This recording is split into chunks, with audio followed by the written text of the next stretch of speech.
Chapter 4. The Law of Non-Resistance.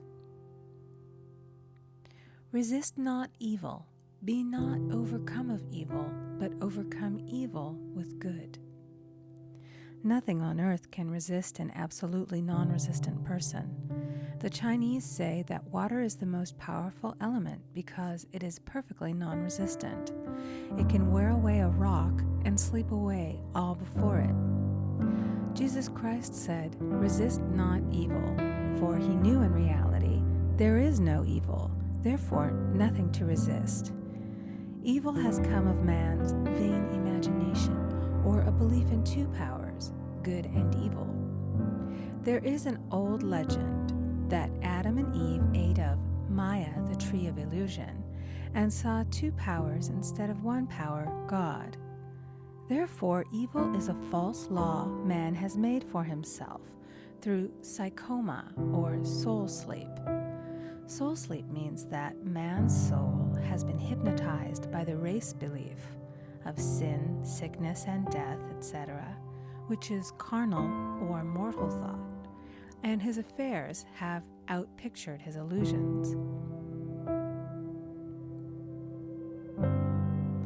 We have read in a preceding chapter that man's soul is his subconscious mind, and whatever he feels deeply, good or bad, is outpictured by that faithful servant.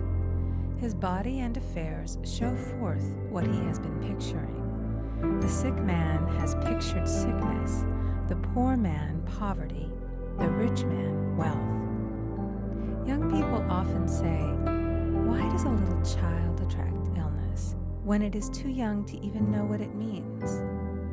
I answer that children are sensitive and receptive to the thoughts of others about them, and often outpicture the fears of their parents. I heard a metaphysician once say, "If you do not run your subconscious mind yourself, someone else will run it for you." Mothers often, unconsciously, attract illness and disaster to their children by continually holding them in thoughts of fear and watching for symptoms. For example, a friend asked a woman if her little girl had had the measles. She replied promptly, "Not yet."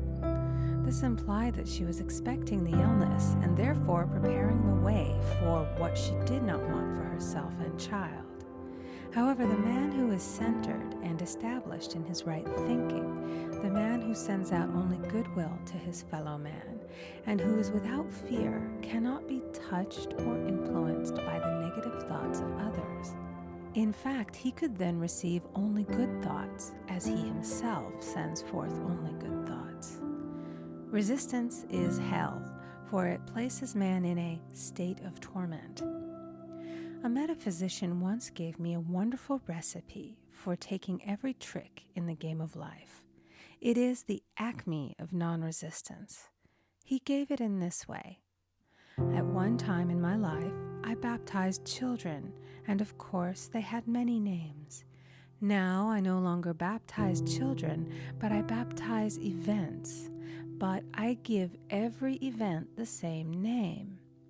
If I have a failure, I baptize it success. In the name of the Father, and of the Son, and of the Holy Ghost. In this we see the great law of transmutation, founded on non-resistance. Through his spoken word, every failure was transmuted into success.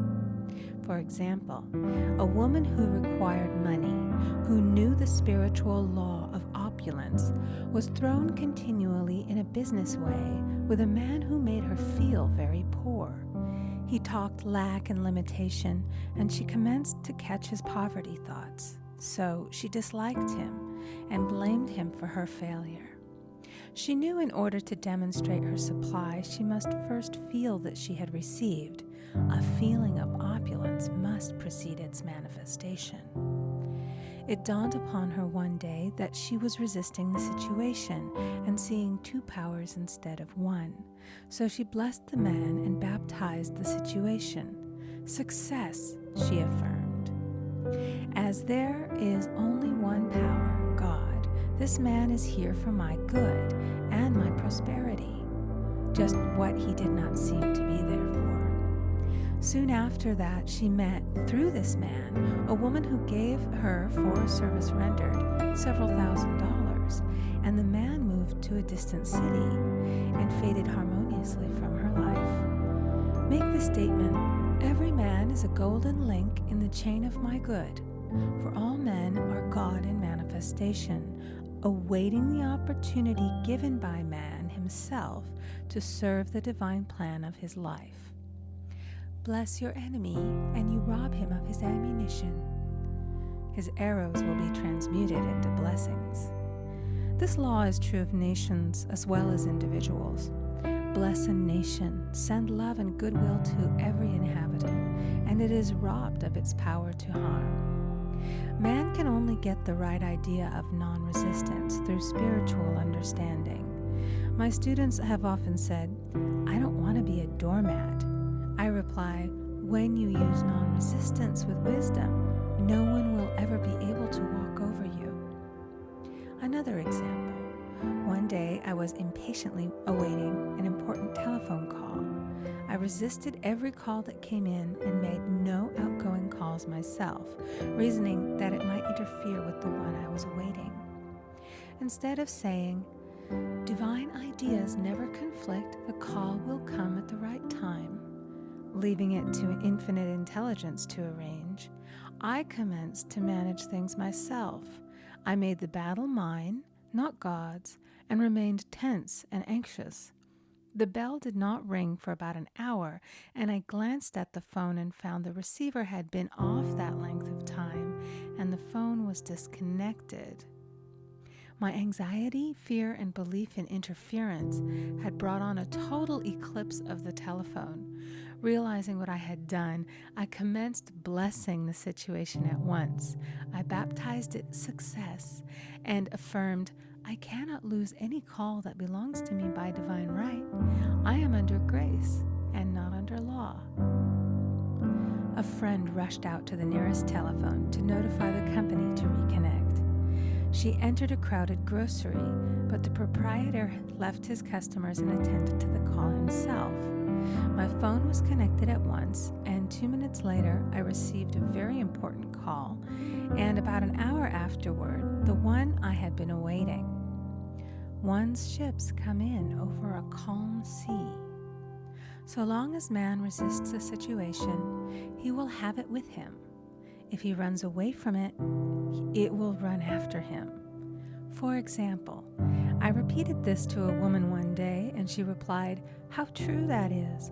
I was unhappy at home. I disliked my mother, who was critical and domineering, so I ran away and was married. But I married my mother, for my husband was exactly like my mother, and I had the same situation to face again. Agree with thine adversary quickly." That means agree that the adverse situation is good. Be undisturbed by it, and it falls away of its own weight. "None of these things move me" is a wonderful affirmation. The inharmonious situation comes from some inharmony within man himself. When there is in him no emotional response to an inharmonious situation, it fades away forever from his pathway. So we see man's work is ever with himself. People have said to me, "Give treatments to change my husband or my brother." I reply, "No, I will give treatments to change you. When you change, your husband and your brother will change." One of my students was in the habit of lying.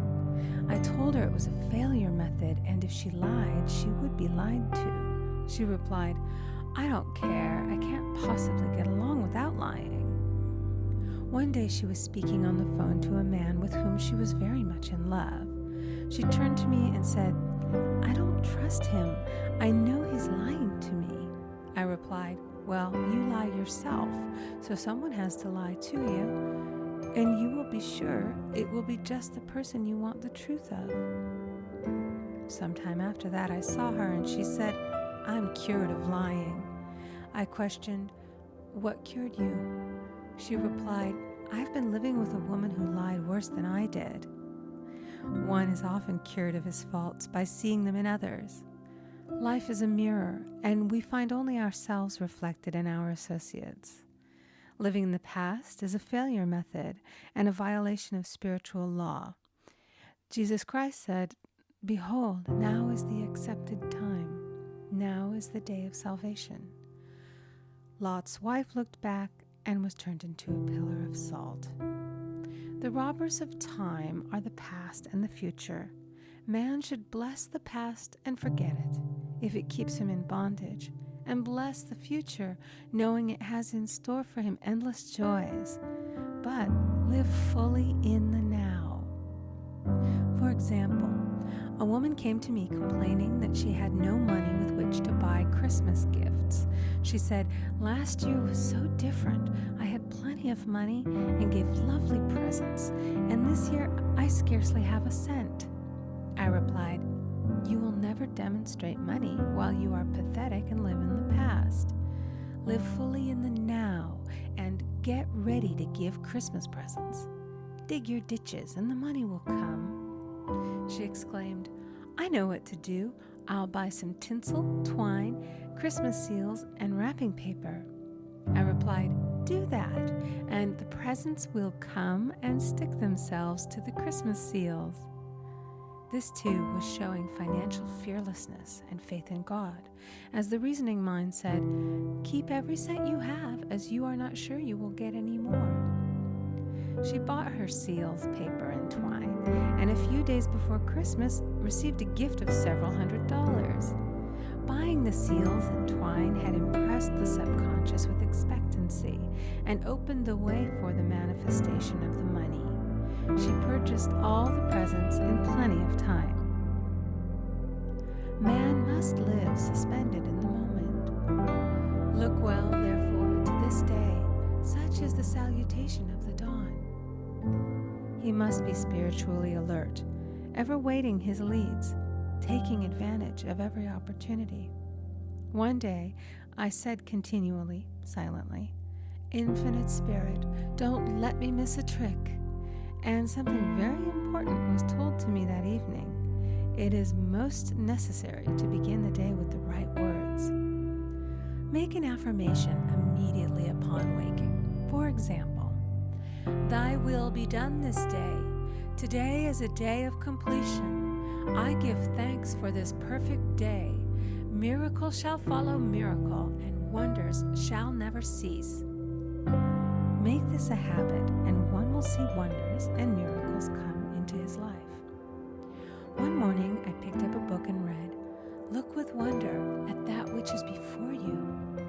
It seemed to be my message for the day, so I repeated it again and again. Look with wonder at that which is before you.